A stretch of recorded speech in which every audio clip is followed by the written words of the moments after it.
Hello students, आज हम physics ray optics का चैप्टर को स्टडी करेंगे। रे ऑप्टिक्स समझने से पहले कुछ पॉइंट्स हमको समझना पड़ेगा, जैसे प्रिंसिपल एक्सिस, पोल, फोकल लेंथ, फोकस और सेंटर ऑफ कर्वेचर। मान लीजिए ये हमारा एक मिरर है। अब इस मिरर का जब हम कॉर्नर टू कॉर्नर एक लेंथ बनाएंगे ज्वाइन करके, तो उस लेंथ लाइन को हम बोलते हैं डायामीटर। हम सबको पता है कि एक फुल सर्कल का जो लेंथ होता है वो हमारा डायामीटर कहलाता है। अब जब हाफ डायामीटर बन जाता है तब वो रेडियस कहलाता है। तो हम सेंटर ऑफ कर्वेचर बनाने के लिए पहले तो इस मिरर का आधा भाग काट लेंगे। हो गया। अब ये हमारा डायामीटर का आधा बन गया और हमें पता है कि half of the diameter is called radius. इतना क्लियर। अब सेंटर ऑफ कर्वेचर क्या होता है वो देखते हैं। मिरर का जो हाफ पार्ट जहाँ से स्टार्ट हो रहा है उसी को हम सेंटर ऑफ कर्वेचर कहते हैं। It is located in centre of this mirror. फिर सेंटर ऑफ द कर्वेचर को हम किससे डिनोट करते हैं? कैपिटल सी से।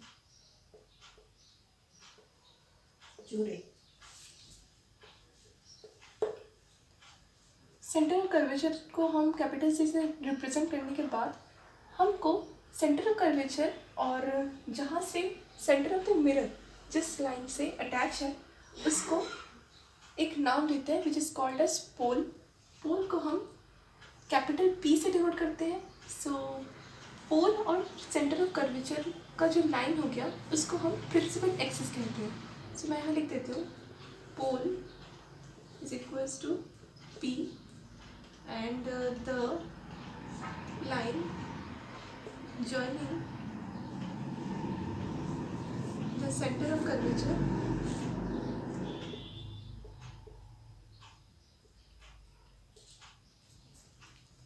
and pole,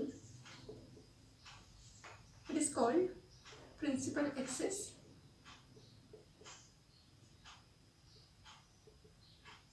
Fine. मतलब आपको समझ में ये सेंटर ऑफ कर्वेचर का फर्स्ट पॉइंट हो गया और centre of the mirror. Then जो हमारा प्रिंसिपल एक्सिस तो समझ में आ गया। अब प्रिंसिपल एक्सिस का जो मिड पॉइंट होता है वो हमको लिखना पड़ेगा। The mid point of principal axis, ये हमारा प्रिंसिपल एक्सिस है। सी पी की का जो लाइन ज्वाइन हो रहा है उसी को प्रिंसिपल एक्सिस कहते हैं। The mid point of principal axis को क्या कहते हैं? Focus.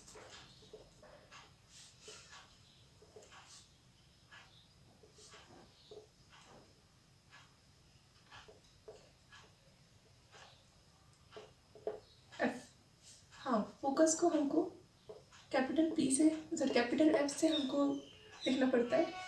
Small F focal length होता है। ओके, सो नेक्स्ट पॉइंट है हमारा what is focal length.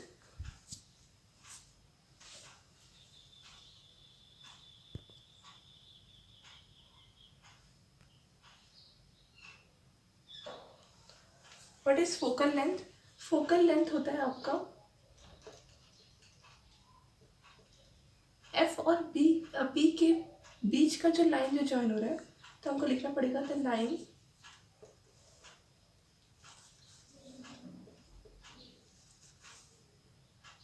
joining या joins the focus and pole is called focal length. Focal length is denoted as f, small f. यहाँ तक clear हो गया? Okay, ये मिटा देते हैं।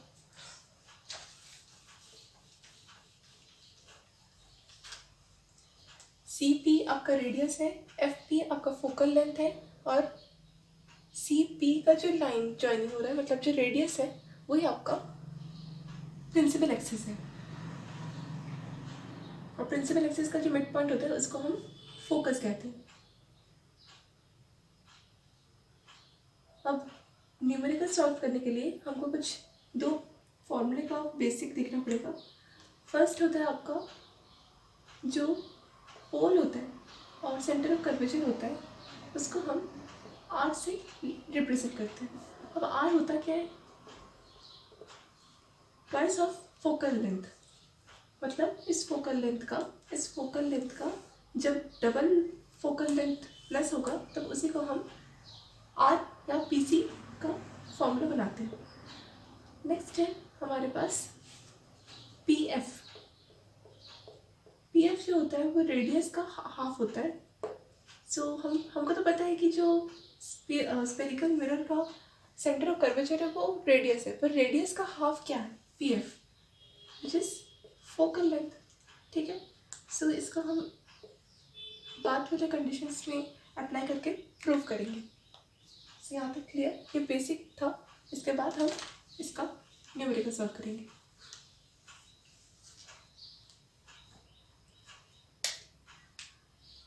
सो आपके कुछ 6 कंडीशंस होंगे मिरर का फॉर्मूला सॉल्व करने के लिए।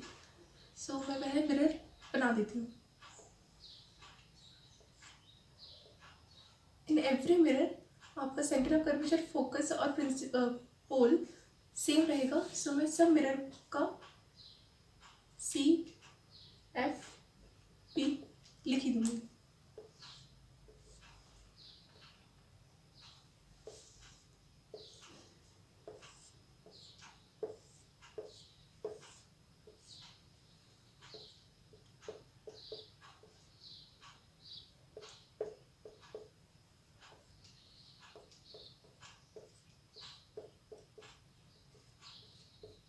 सी आपका क्या है? Centre of curvature. एफ आपका फोकस, पी आपका पोल। अच्छा, ये आपका कॉन्केव मिरर है। हम इसके सारे कंडीशन समझने के बाद कॉन्वेक्स मिरर का भी फॉर्मूला सॉल्व करेंगे। मिरर का उस पार्ट को हम पॉलिश कर देंगे और जो झुका हुआ पार्ट है, मतलब अंदर दबा हुआ पार्ट है, उसको हम मिरर के फॉर्म पर यूज़ करेंगे, मतलब वो रिफ्लेक्टिंग सरफेस कहलाएगा। ये आपका मिरर का पीछे का भाग है।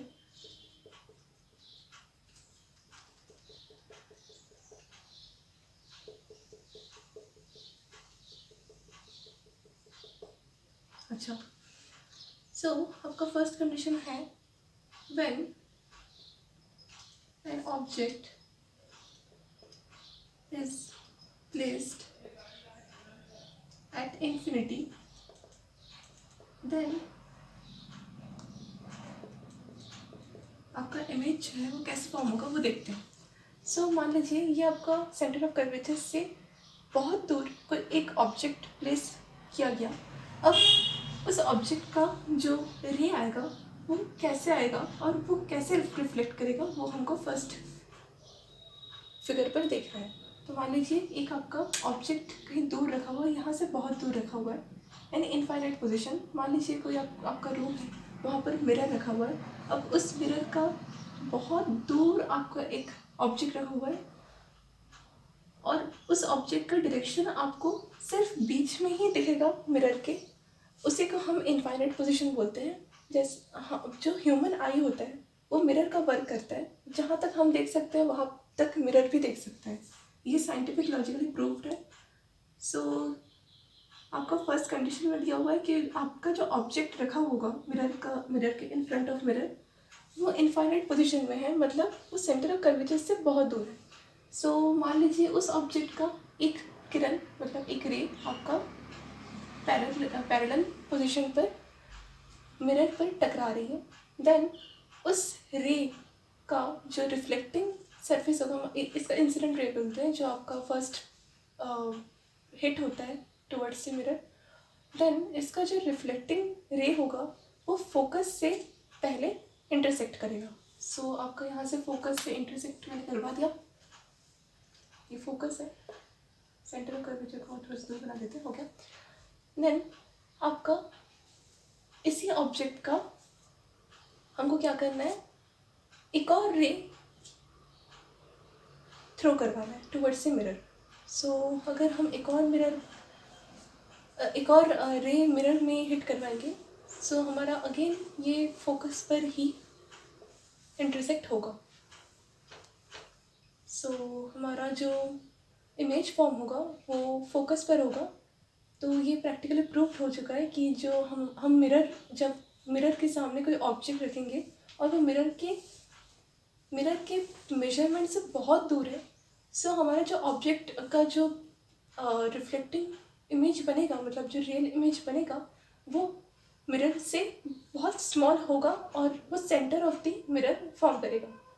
सो ये आप घर पर प्रैक्टिकल करके भी देख सकते हैं, और यहाँ पर भी ये मैथमेटिकली प्रूव्ड हो चुका है। सो यहाँ पर लिख देते हैं हम लोग कि image is formed in focus. इतना समझ में आ गया। नेक्स्ट कंडीशन है हमारे पास, when an object is placed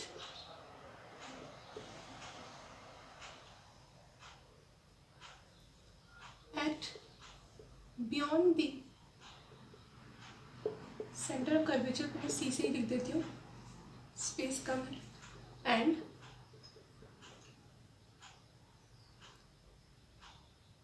then the image formed as, वो हम लोग देखेंगे।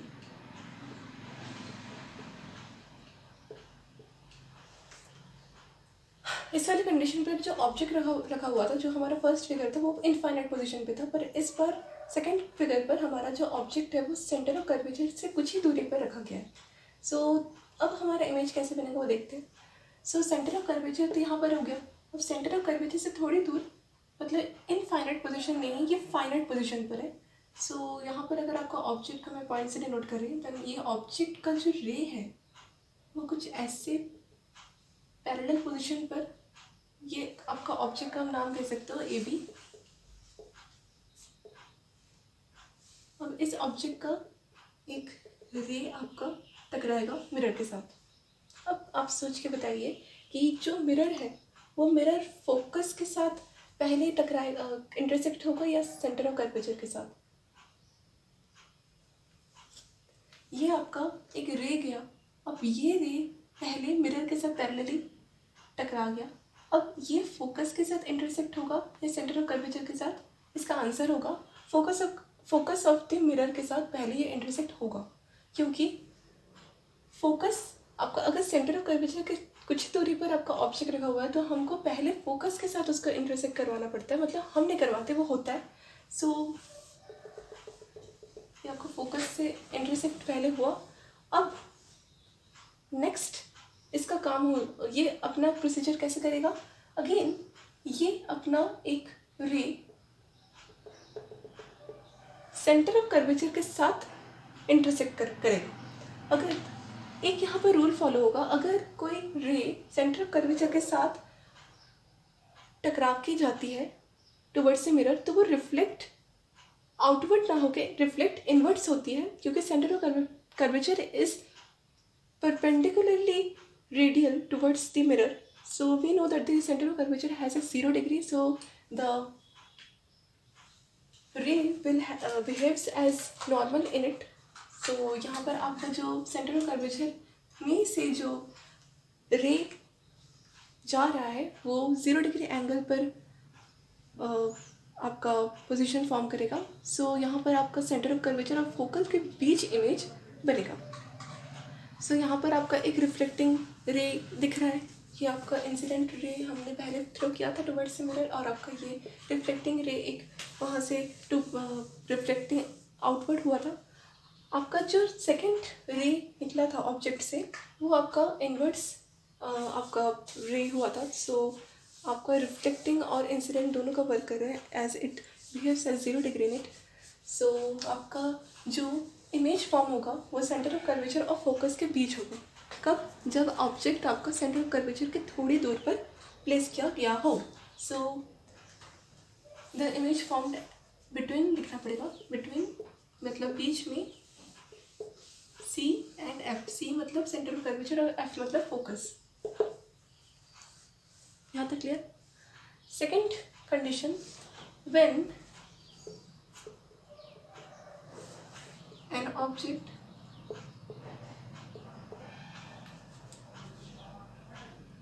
is placed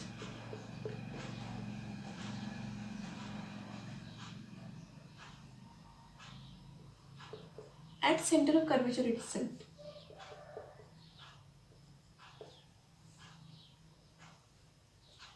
centre of curvature,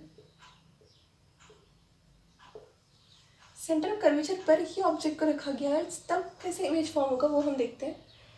देखिए ये आपका सेंटर ऑफ कर्वेचर है, मतलब जो आपका स्फेरिकल मिरर का कट ऑफ हुआ पार्ट है उस पार्ट में ही अगर ऑब्जेक्ट को प्लेस किया गया हो तब क्या होगा. तब देखिए मान लीजिए कि आपका ऑब्जेक्ट को मैं एक पॉइंट से डिनोट कर रही हूँ. अब एज यूजुअल यहाँ से एक रे आपका टकराएगा मिरर के साथ.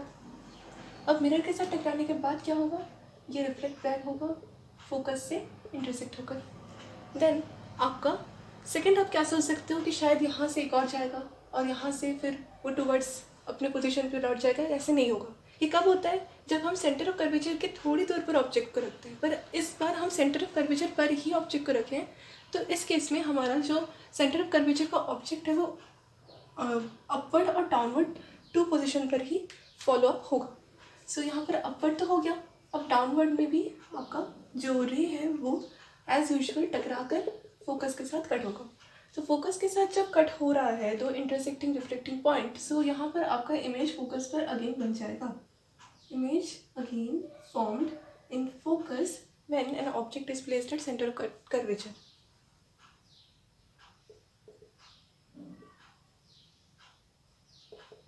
फोकस क्लियर हो गया. फोर्थ कंडीशन आपका होगा when an object is placed. अब कहाँ हम रख सकते हैं ऑब्जेक्ट को, सेंटर ऑफ कर्वेचर में हो गया, सेंटर ऑफ कर्वेचर के थोड़ी दूर पे हो गया, इनफाइनाइट पोजीशन में हो गया. अब सेंटर ऑफ कर्वेचर और फोकस के बीच में रहेगी. So when an object is placed between center of curvature and focus, then how the image is formed, the image is formed as, अभी हम लोग फाइंड करेंगे. देखिए सेंटर ऑफ कर्वेचर पर ऑब्जेक्ट को मैंने रखा, ऑब्जेक्ट का जैसे काम है वैसे ही वो इंसिडेंट हुआ टुवर्ड्स से मिरर. इसके बाद वो फोकस से इंटरसेक्ट हो गया. ठीक है, फोकस से इंटरसेक्ट होने के बाद अगेन उससे एक और हमारा रे बाहर निकलेगा. अब वो पोल के साथ नहीं टकराएगा, पोल के साथ टकराने के लिए वो अभी उतना मजबूत रे नहीं बना है, वो अभी फोकस और सेंटर ऑफ द कर्वेचर के बीच का ऑब्जेक्ट का ही रे है. सो अभी वो पोल से ना टकरा कर पहले वो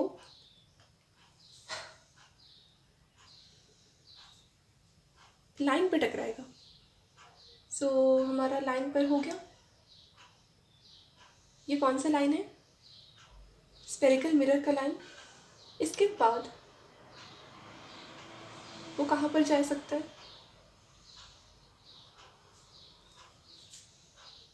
क्या ये when an object is placed between C and F, मतलब center of curvature, तो mirror the image is formed as. so यहाँ पर आपका सेंटर ऑफ कर्वेचर पर ही ऑब्जेक्ट को मैंने रखा था, तो तब आपका इमेज फोकस पर बना. अब फोकस और सेंटर ऑफ कर्वेचर पर अगर हमने ऑब्जेक्ट को प्लेस किया है, सो आपका रे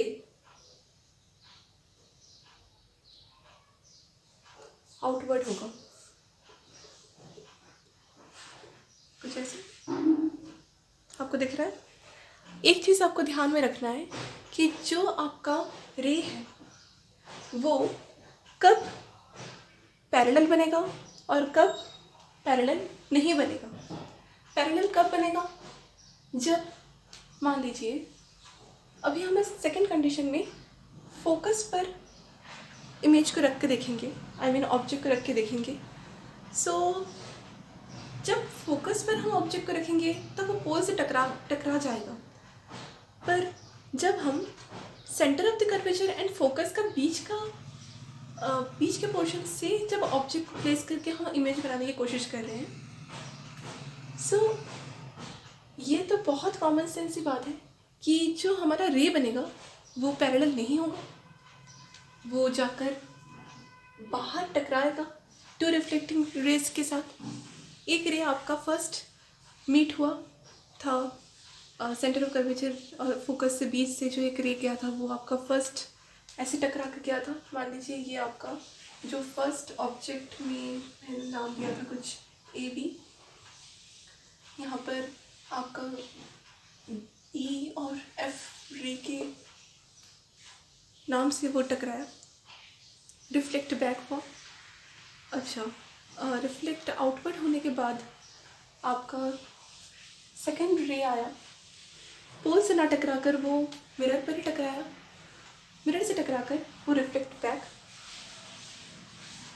रिफ्लेक्ट इनवर्स ना होकर रिफ्लेक्ट आउटवर्ड हुआ। रिफ्लेक्ट इनवर्स होने का एक कंडीशन आप याद रखिएगा, सेंटर ऑफ कर्वेचर का पॉइंट या सेंटर ऑफ कर्वेचर का जब रिलेशन कहीं आ जाता है, ठीक है, इंटरसेक्टिंग हो गया या आपका कहीं ऐसा लाइन आया जहाँ पर आपका सेंटर ऑफ कर्वेचर से वो ज्वाइन हो सकता है, तब आपका जो लाइन बनेगा वो आप बहुत इजीली प्रूव कर सकते हैं कि it will be become 0 degree. So आपका जो इमेज बनेगा वो कहाँ बनेगा, beyond the centre of the curvature.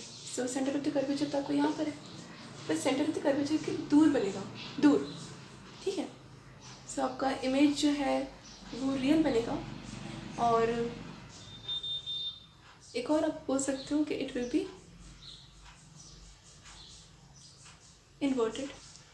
Okay, so the image is formed in beyond the center of the curvature.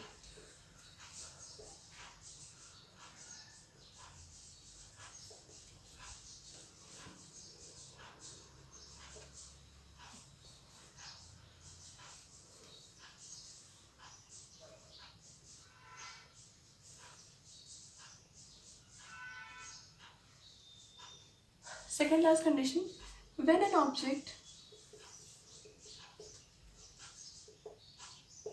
is placed, is it visible?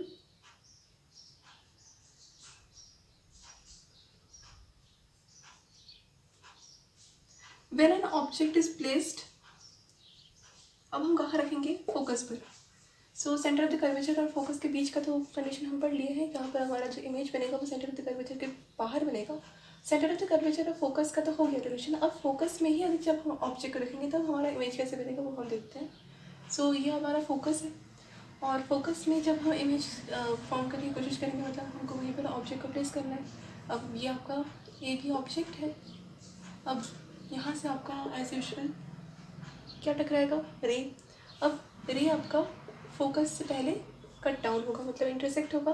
अब आपका जो रे है वो पोल के साथ टकराने के काबिल बन जाएगा। सो ये आपका जो दिख ही रहा है कि फोकस और पोल का जो क्या बोलते हैं उसको डिस्टेंस है वो इक्वल होता है। सो फोकस एंड पोल का जो रे होगा इंटरसेक्टिंग रिफ्लेक्टिंग रे, सो आपका वो पैरेलल हो जाएगा। So the image is not formed, the image is infinitely positioned. So हम यहाँ पर लिख सकते हैं when an object is placed in focus, the image is in infinite position, मतलब अनंत में वो फॉर्म होगा। अब वो तो दिखेगा नहीं, सो यहाँ पर हम बोल सकते हैं कि the two reflecting intersecting rays are not meet each other in really. So तो नीचे लिख के सुना ठीक है।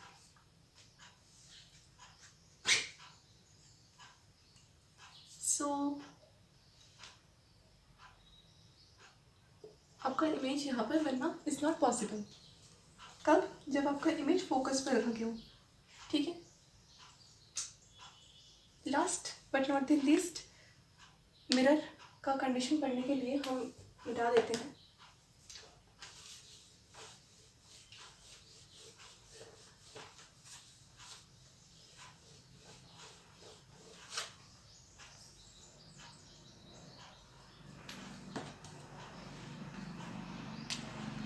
अच्छा, centre of the curvature, focus, pole. Centre of the curvature, focus, pole. अब हम कहाँ पर ऑब्जेक्ट को प्लेस कर सकते हैं? फोकस और पोल के बीच। हो गया। सो यहाँ से आपका एक क्या जाएगा, रे ऑब्जेक्ट टकराएगा, फोकस से कट होगा, पोल की तरफ जाएगा, फिर पोल से बाहर चले जाएगा। यहाँ पर हम देख सकते हैं एक चीज़ हमको नोटिस करने को मिलेगा कि फोकस और पोल का जो लाइन है वो यहाँ पर रियली ज्वाइन होगा इन एनी कंडीशन, बट यहाँ पर हमको वर्चुअल इमेज का एक कंसेप्ट आता है इन फिजिक्स, वो देखने को मिल सकता है। कब? जब when an object is placed between the focus and pole. When an object is placed between focus and pole, then a concept is introduced. What concept? Virtual image. Concave है ना, concave.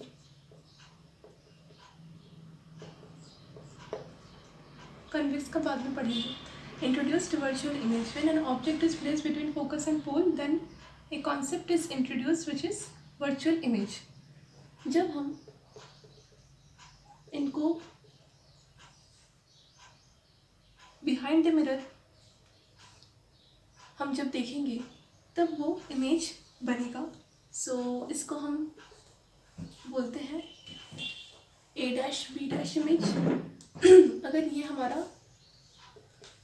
A, ये हमारा B है, तो ये हमारा A', B' image form होगा। ठीक है, यहाँ पे क्लियर? सो ये आपका कुछ राइट एंगल ट्रायंगल के फॉर्म पर इमेज बनेगा। So the image is formed as virtual, real नहीं बन सकता। वर्चुअल इमेज यहाँ पर हमारा ऑब्जेक्ट का पिक्चराइज फॉर्मेशन होगा। ठीक है, चलिए इसके रिलेशंस हम फाइंड करेंगे। 2 रिलेशंस मैथमेटिकली, वो हम प्रूव करते हैं।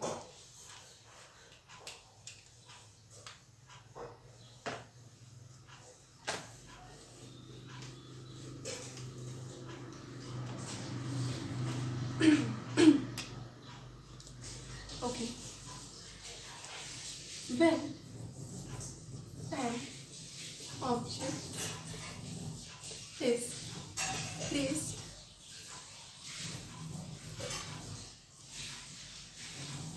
between center of curvature and focus, तो हम पढ़ चुके हैं कि सेंटर ऑफ कर्वेचर और फोकस के बीच में इमेज रखने से वो इमेज हमारा कैसे बनता है? सेंटर ऑफ कर्वेचर के beyond, when an object is placed between center of curvature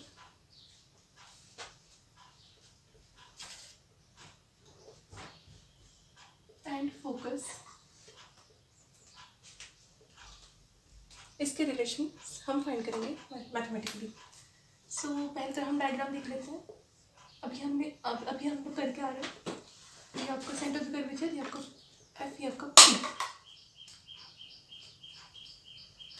so centre of curvature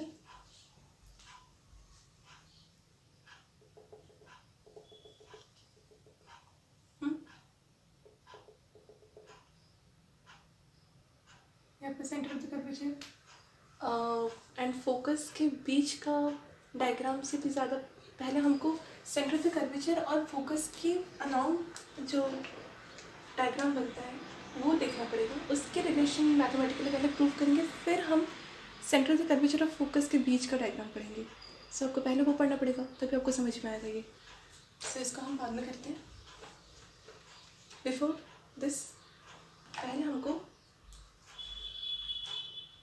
when an object is placed beyond the center of the curvature को कंडीशन करना पड़ेगा।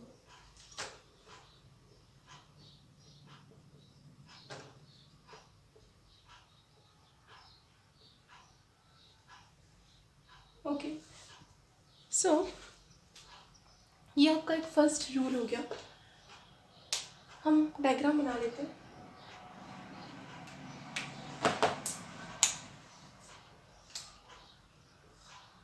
CFP, centre of curvature, focus, pole. ठीक है, image कहाँ है? यहाँ पर टकरा गया, फोकस से कट हो गया,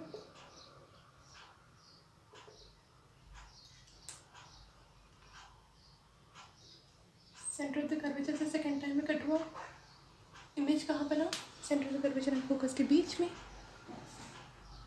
सो इसको हम बोल सकते हैं it's named as A dash and B dash as it is AB object. Okay, mirror,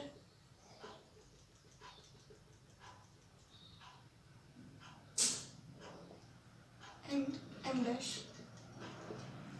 Fine. Okay. It is E. It is F.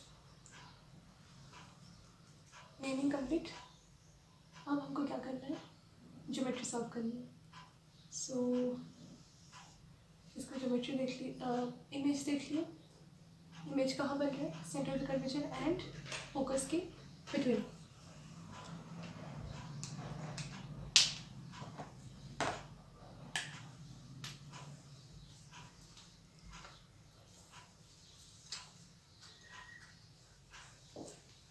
देखिए, पहले हमको F और P जो है मीन्स फोकल लेंथ, वो 2R कैसे आ रहा है वो हमें देखना है। 2R तो हमारा क्या आता है? 2R हमारा यहाँ पर पॉसिबल नहीं है। पहले हम R is equals to 2F पढ़ चुके हैं। So FP is equals to R upon 2 हम अभी पढ़ना स्टार्ट करेंगे। सो इसका एक ज्योमेट्रिकली फॉर्मूला है। फर्स्ट MP हम स्ट्रेट लाइन एज्यूम कर सकते हैं। क्यों?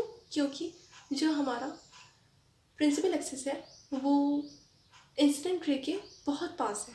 Means the object is so near towards the principal axis, so then the incident rays also be near to the principal axis. So the principal axis का जो mirror में attach है, उस mirror का जो हाफ ऑफ दिस स्फीयर है, then that is behaves as straight angle. So MP is equals to FP हम रख सकते हैं this. ठीक है, so MP is equals to FP. Again जो हमारा CP है, CP वो क्या है? R। यहाँ PC भी काउंट कर सकते हैं। In further detailing we count from P, why count in P हम वो पढ़ेंगे in sign convention rule and Cartesian follow rule. PC को हम R बोलते हैं, R को हम 2F बोलते हैं। ठीक है, सो यहाँ से हम क्लियर हो गए कि EF जो है वो एक एंगल बना रहा है। कहाँ पर एंगल बना रहा है? इंसिडेंट एंगल का ही रिफ्लेक्टिंग एंगल बना रहा है। सो ये आपका एक जो रे है वो नॉर्मल पोजीशन फॉर्म करेगा। सो नॉर्मल का एक बहुत ईजी यूज़ हम कब करते हैं? जब उसका geometry incident and reflecting find करना हो। और नॉर्मल को हम इजीली तब भी रिलेट कर सकते हैं जब हम कंडीशंस ऑफ स्फेरिकल मिरर का इमेज चेक करना हो। ठीक है, जैसे आपको डाउट आ सकता है कि फोकस में जब हम ऑब्जेक्ट को प्लेस करते हैं तब हमारा इमेज जो है वो इनफाइनाइट पर आता है। पर हम वहाँ पर एक चीज़ नोटिस कर रहे थे कि जो हमारा एंगल बन रहा था वो फोकस और पोल के बीच में जब हम ऑब्जेक्ट को रख रहे थे तब वो मीट कर रहा था आउटवर्ड द मिरर, बट जब हम मिरर के अंदर का पिक्चर देख रहे हैं which is known as virtual image, तब हमारा जो इमेज बन रहा था वो मीट कर जा रहा था. क्यों मीट कर रहा था? All because of normal. सब आप इंसिडेंट और रिफ्लेक्टिंग रेज के बीच नॉर्मल बनाते हुए चलेंगे. सो जहाँ पर आपका नॉर्मल मीट होगा टुवर्ड्स द रिफ्लेक्टिंग रेज, वहीं आपका इमेज फॉर्म हो जाएगा. सो नॉर्मल प्रायोरिटी ज़्यादा रखता है आपका रिफ्लेक्टिंग इंटरसेक्ट रियल इंसिडेंट में होने के पहले. सो ये आप याद रखिएगा, आप प्रैक्टिकली इसको फॉलो कर सकते हैं. सो यहाँ पर हम क्या पढ़ रहे थे कि M P is equals to F P हो सकता है and P C is equals to 2f हो सकता है. होगा ही, हो सकता है नहीं, होगा ही. अब पी सी, यहाँ से हम एक चीज़ नोटिस कर लें. अगर fine P C is equals to 2f है, so if PC is equals to 2f, so PF is equals to R upon 2, because अगर f को, अगर हम फोकल लेंथ को फोकस के साथ अगर हम रिलेट करें तो हमारा कुछ conditions R upon 2 according to concave mirror आ जाएगा. सो ये हमारा प्रूफ हो गया. कन्वेक्स मिरर का भी हम सॉल्व करेंगे इन न्यूमेरिकल. सो हमारा जो क्वेश्चन है न्यूमेरिकल सॉल्व कंप्लीट करने के लिए वो है when an object is placed beyond the centre of the curvature, जिसका हम डायग्राम बना चुके हैं. सो ज्योमेट्रिकली हम इसको कैसे फॉलो करेंगे? फर्स्ट में हमको चेक करना है कि मिरर का नाम हमने क्या रखा है, एम, और मिरर ही इम्पॉर्टेंट होता है. फर्स्ट हमारा मिरर ही प्रायोरिटी, विदाउट मिरर ये कुछ हमारा जो ऑपरेशन सब कंप्लीट तो होगा नहीं. सो एम, ठीक है, is the naming of mirror. आपको लिख देना है कि क्या, कौन सा नेम किस चीज़ के लिए. M is the naming of mirror. Then आपका यहाँ पर दो राइट एंगल ट्रायंगल बन रहे हैं. हमको पता है कि राइट एंगल ट्रायंगल किस किस डिग्री के इक्वल होता है, 90 डिग्री. सो हम यहाँ पर लिखेंगे first object priors more than the image formation. So object का जो हमारा एंगल बन रहा है it is made as ABC angle. So we can write angle as triangle भी लिख सकते हैं, पर हमको इसके इक्वलाइज करना है. So we can use the angle forms. So angle ABC किसके इक्वल हो सकता है?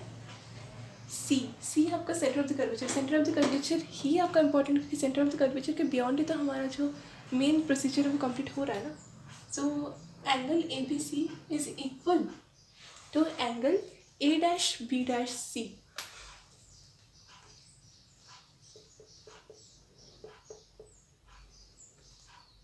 क्लियर? ओके.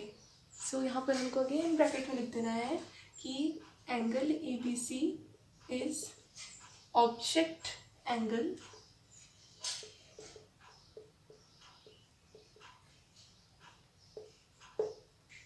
and angle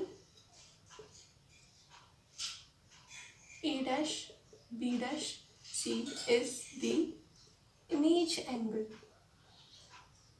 ठीक है, फाइन. देन आपका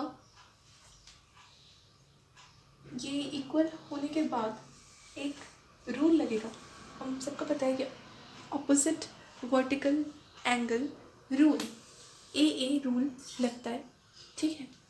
तो उस रूल में हमारा जो ABC is equals to A'(B')C है वो डिविजन इक्वल फॉर्म में आ जाएगा. So ABC is equals to A'(B')C. So AB upon A'(B' is equals to B C upon B dash C. यहाँ तक क्लियर हो गया होगा? और बहुत इजी यहाँ तक है समझने के लिए, ज़्यादा दिक्कत नहीं होगा अगर आप अच्छे से डायग्राम्स को मैनेज कर ले तो। इसके बाद हमारा एम का टाइम आ गया समझने के लिए। M is the mirror angle length. So M किस चीज़ में टकरा रहा है? एम आपका पहले एफ से टकरा रहा है। सो यहाँ पर हम एक एंगल बना सकते हैं। हमने पहले लिख चुका था कि M P is can be equals to F P like this. So M P straight बन सकता है एंगल, क्यों? क्योंकि जो हमारा प्रिंसिपल एक्सिस है वो बिल्कुल इक्वल है किसके, मतलब इक्वल हम कर रहे हैं क्योंकि पास बहुत ज़्यादा है वो ऑब्जेक्ट का जो रिफ्लेक्टिंग रे है उसकी। सो आपका यहाँ पर मैं लिख देती हूँ एम पी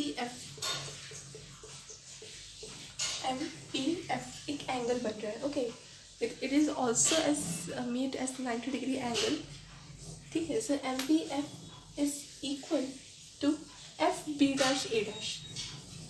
ये F B dash A dash की बिल्कुल इक्वल है क्योंकि इससे ही तो हमारा जो ट्रायंगल है वो फॉर्म होने का पावर मिल रहा है ना। विदाउट मिरर तो हमारा कोई एंगल फॉर्म होता ही नहीं क्योंकि रिफ्लेक्ट ही नहीं होता। तो आपका ये कैसे हुआ ये समझ में आ गया? Because the principal axis is so near to the reflecting ray which comes from the object. So angle MPF is equals to angle FB dash A dash. So यहाँ पे मैं लिख देती हूँ MPF is equals to angle A dash B dash F, ठीक है। Okay, अब हमको अगेन वर्टिकल अपोजिट एंगल का रूल फॉलो करना है।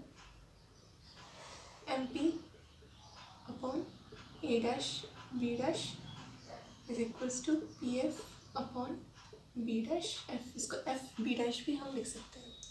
So we know that the MP is equals to AB. How? Because MP behaves as a straight angle and AB is oppositely parallel to that mirror half.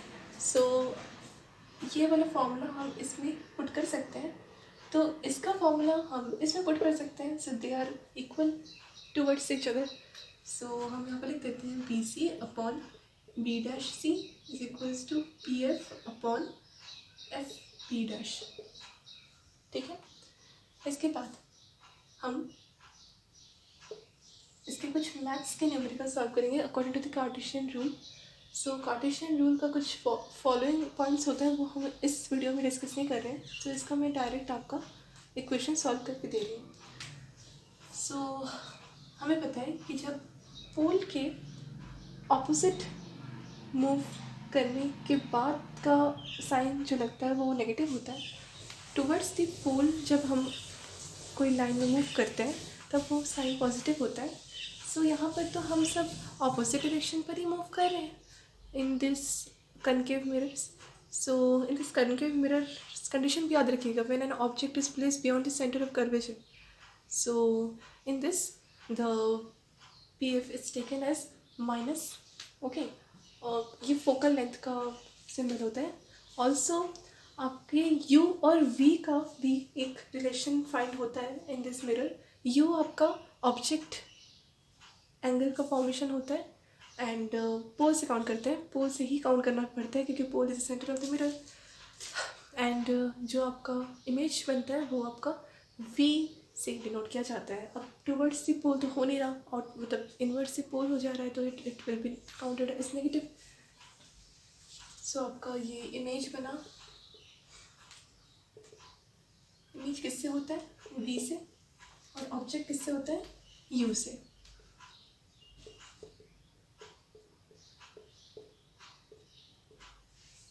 In this condition in this diagram क्या होगा, minus में होगा। So minus में हमने लिख दिया, हो गया।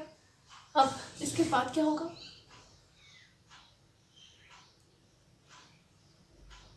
सब यहाँ पे लिखा हुआ है अब बस हमको इसको चेंज करना है। हाँ, हम लिख देते हैं नाम, कन्फ्यूज हो जाएंगे हम लोग। P F is equals to minus F, P B object का minus U, P B dash, ये कंडीशन हमको पहले लिख लेना है। It is Cartesian rule. अब बी सी आपको क्या है, बी सी हम कैसे फाइंड कर सकते हैं, बी सी हम कुछ माइनस कर सकते हैं, P V minus P C करके हम बी सी निकाल सकते हैं। सो निकाल लेते हैं, P B minus P C, ठीक है। सो बी सी निकल जाएगा हमारा। हाँ, अच्छा, P B minus P C, P C is R and PF is minus F. So R is taken as 2F. Okay. So यहाँ पर मैं लिख देती हूँ, PC के बारे में यहाँ मैं लिखना भूल गई, ताकि कन्फ्यूजन हो जाएगा। ठीक है, PV minus PC, clear. B dash C, B dash C कहाँ है, B dash C, B dash C को क्या हम कुछ माइनस फॉर्म में लिख सकते हैं, यस बिल्कुल लिख सकते हैं। पी सी तक हम लाइन एक हमारा इमेजिन कर लिए। अब P C minus P B dash is equals to P dash C ना। सो यहाँ पर हम लिख देते हैं P C minus P B dash, clear clear, equal P F, P F तो हमारे पास है minus F, and F P dash कहाँ पर है, ये रहा F B dash can be written as P B dash minus P F.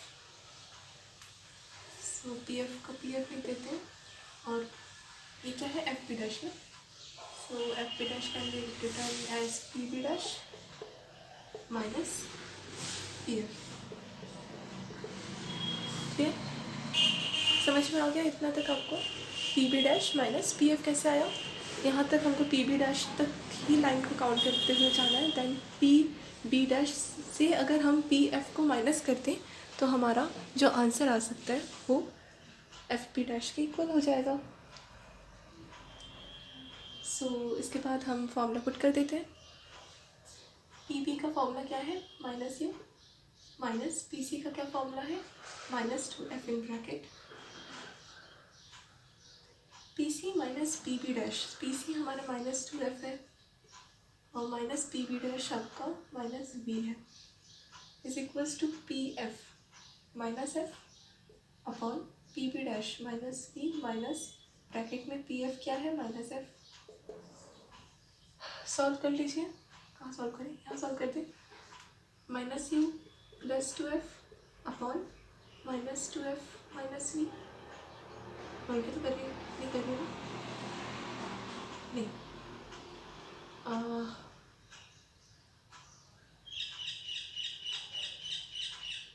नहीं उल्टा हो गया ये वाला, माइनस 2F यहाँ कुछ मल्टीप्लाई होगा ना, plus 2 minus F upon minus V, ये प्लस हो सकता है, बस है, हो गया। Then minus U plus 2F bracket में minus V plus F equal minus 2F minus V minus F.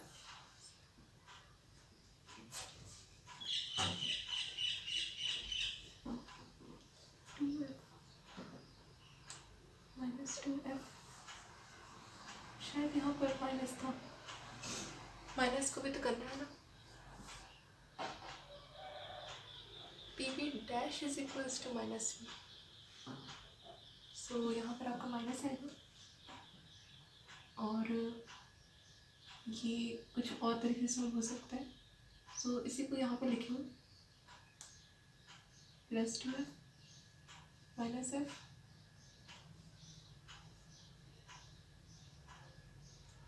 Plus v plus f।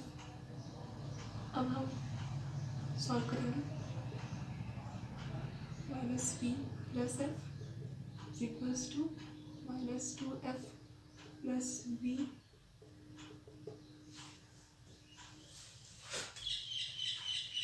Minus u into minus v plus uv minus u plus f minus uf minus 2vf plus 2f square is equals to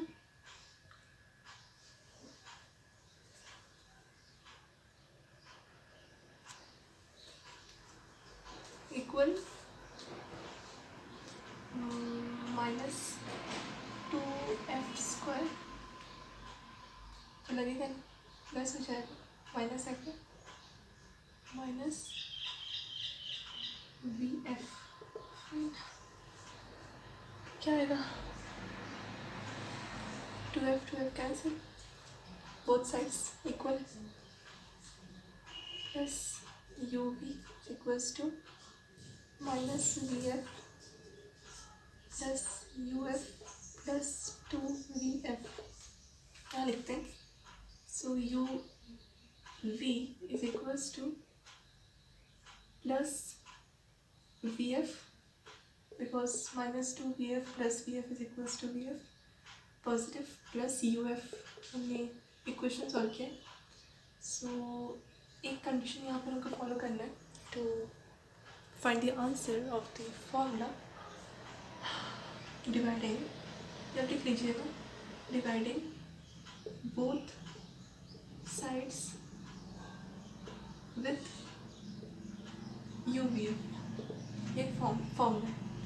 so uv upon uvf कर दीजिए vf upon uvf कर दीजिए plus uf upon uvf कर दीजिए। अब ऊपर नीचे same base आप काट दीजिए। सो uv upon uv cut vf upon vf cut uf upon uf cut. So 1 upon f is equals to 1 upon u plus 1 upon v. Hence the formula of mirror in the condition of when an object is placed beyond the center of curvature is proved. Complete. अब हम second condition का math solve करेंगे। सो हमारा next condition है when an object is placed between focus and pole.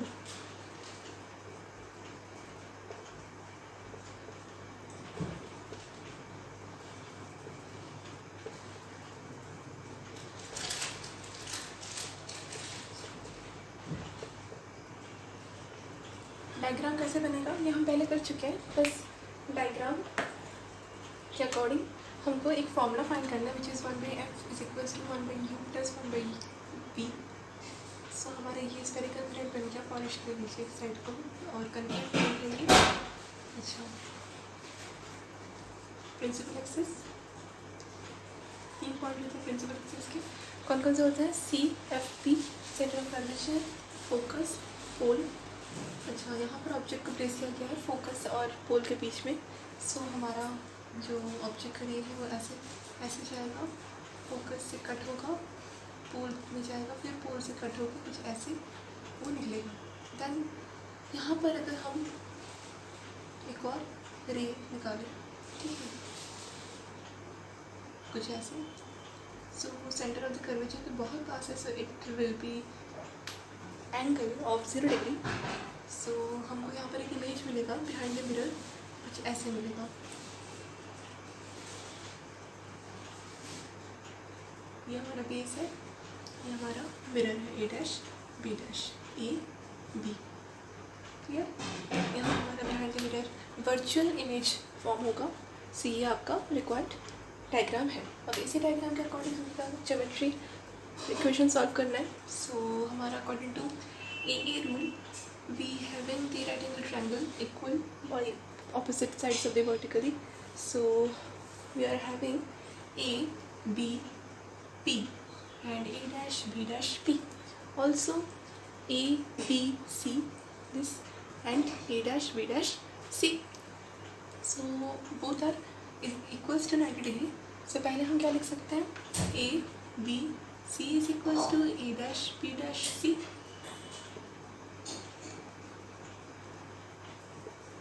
Again A, B, P is equals to A dash B dash P. ये भी 90 degree के क्या है, इक्वल. अब हम क्या सॉल्व करेंगे, by a rule.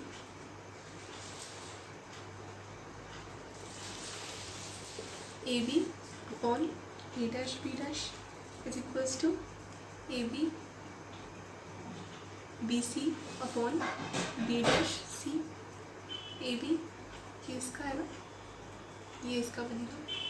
A B upon A dash B dash is equals to B P upon B dash P. यहाँ तक क्लियर. अच्छा, हमारे पास इसके कुछ रूल है अकॉर्डिंग टू कार्टेशियन रूल.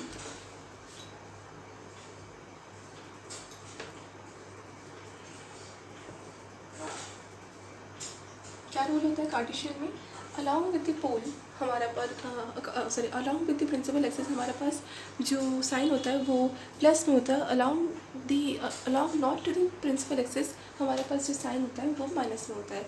सो यहाँ पर पी बी जो है ऑब्जेक्ट का क्या हम डिनोट करते हैं यू से, और जो हमारा इमेज का डिनोशन होता है मतलब सिंपल क्या बोलते हैं उसको, लेटर डिनोशन वो वी से होता है. सो यहाँ पर हम लिखेंगे for object which is P B is not along the principal axis, so it will be considered as to be minus you.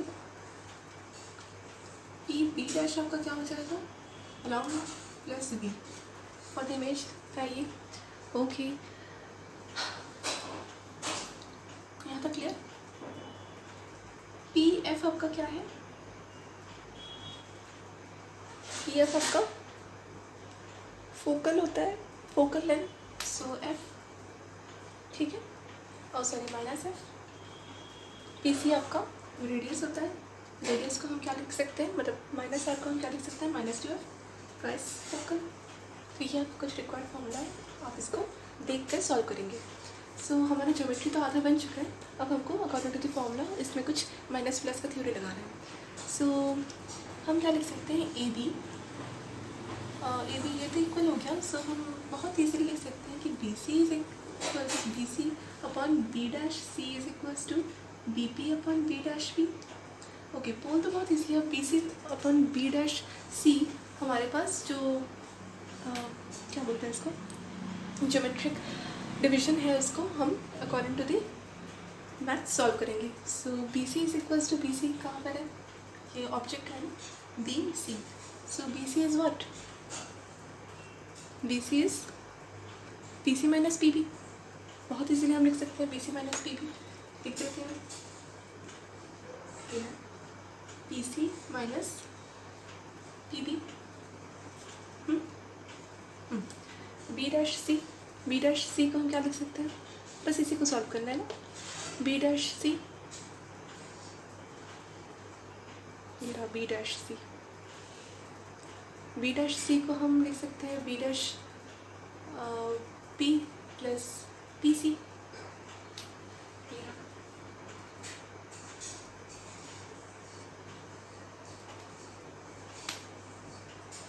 B dash P को हम बी डैश हम कुछ और भी लिख सकते हैं इसको. बी डैश पी लिखा हुआ है, सॉरी बी डैश सी है ना. So B dash P plus P C is equals to B dash C. ये पूरा लेंथ हमको प्रोवाइड हो जाएगा. B dash C B dash P ना, B dash P plus P C is equals to B dash C. ठीक है, B dash P plus V dash C। Clear? PC हमारे पास क्या है, -2F माइनस का फॉर्मूला का। PB हमारे पास क्या है, -U। B dash P plus B plus B plus PC क्या है, -2F। ठीक है, इज इक्वल्स टू BP क्या है, -U अपॉन B डैश भी क्या है, प्लस V। इसको डायरेक्ट सॉल्व कर देते हैं। -2F plus U plus V -2F। ठीक है, is equals to -U about plus V।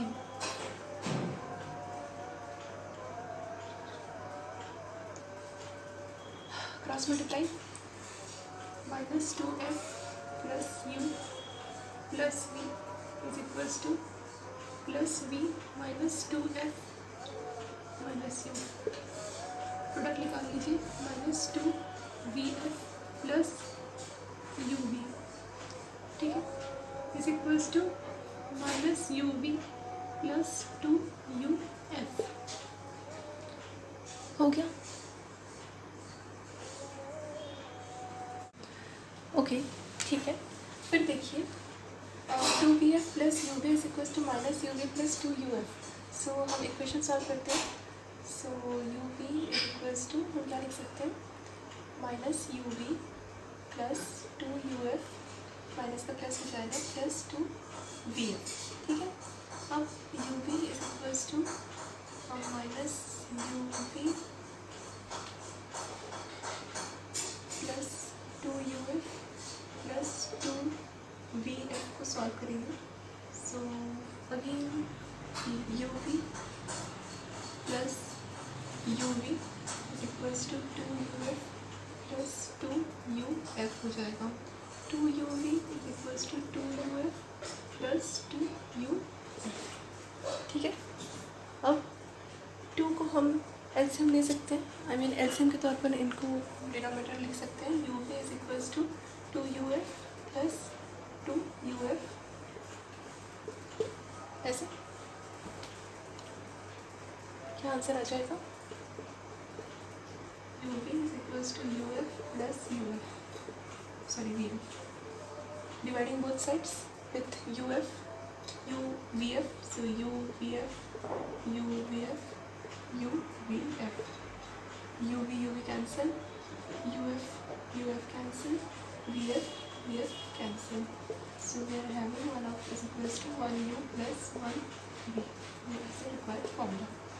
ठीक है, thanks.